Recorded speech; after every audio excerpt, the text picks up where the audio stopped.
ফুলবাড়ীতে Abdur Rahman one day football tournament অনুষ্ঠিত।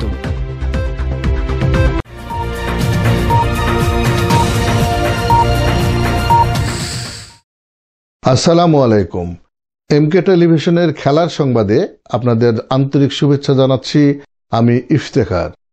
শুরুতেই শুনলেন সংবাদ শিরোনাম, এখন বিস্তারিত।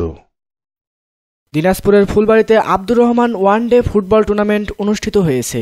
গত 14 সেপ্টেম্বর শনিবার সকাল 10টায় ফুটবল টুর্নামেন্টের উদ্বোধন করা হয়। মোট 8টি দল খেলায় অংশগ্রহণ করে। বিকেল 4টায় ফাইনাল খেলা অনুষ্ঠিত হয়। বিজয় দলকে একটি ছাগল ও রানার্স আপ দলকে একটি রাজাহাঁস পুরস্কার দেওয়া হয়। খেলায় সভাপতিত্ব করেন সাবেক ছাত্রনেতা, ফুলবাড়ী উপজেলা বিএনপির সদস্য ও উপজেলা যুবদলের যুগ্ম আহ্বায়ক আব্দুর রহমান। ফাইনাল খেলায় দাঁতপুর 7 স্টার ক্লাব ও 5 স্টার ক্লাব অংশগ্রহণ করেন। খেলা অমীমাংসিত থাকায় ট্রাইব্রেকারের মাধ্যমে 5 স্টার ক্লাব বিজয় অর্জন করে চ্যাম্পিয়ন হয়। রানার্স আপ হয় দাঁতপুর 7 স্টার ক্লাব। শেষে বিজয়ী দলকে একটি ছাগল ও রানার্স আপ দলকে একটি রাজাহাঁস পুরস্কার দেওয়া হয়। খেলা শেষে প্রধান অতিথি হিসেবে উপস্থিত থেকে বিজয়ীদের মাঝে পুরস্কার বিতরণ করেন ফুলবাড়ী উপজেলা বিএনপির সাধারণ সম্পাদক মোস্তাক আহমেদ চৌধুরী। অনুষ্ঠানে বিশেষ অতিথি হিসেবে উপস্থিত ছিলেন ফুলবাড়ী উপজেলা ছাত্র দলের সাবেক সভাপতি ও উপজেলা যুব দলের সদস্য সচিব মাহবুব আলম মিলন, শিবনগড় ইউপি সদস্য নুরুল ইসলাম নুরু,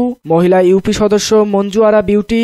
অনুষ্ঠানে আমন্ত্রিত অতিথি হিসেবে উপস্থিত ছিলেন যুবদল নেতা বেল্লাল উদ্দিন ডেভিড, শিবনগড় ইউনিয়ন যুবদলের সাবেক সভাপতি মাসুদ রানা, ফুলবাড়ী উপজেলা যুবদলের যুগ্ম আহ্বায়ক সাজিদুর রহমান সাজু। খেলার সার্বিক পরিচালনায় ছিলেন সাংবাদিক আল আমিন বিন আমজাদ, শাহজাহান আলী, আশরাফুল আলম, শিপন, জাহাঙ্গীর আলম, সোহাগ কিবরিয়া। মাঠ পরিচালনার দায়িত্বে ছিলেন জনি, রায়হান, রাফি, আশু, হামিম, সোহেল।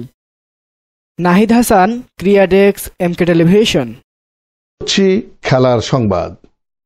এতক্ষণ আপনারা আমাদের সাথে থাকার জন্য অসংখ্য ধন্যবাদ।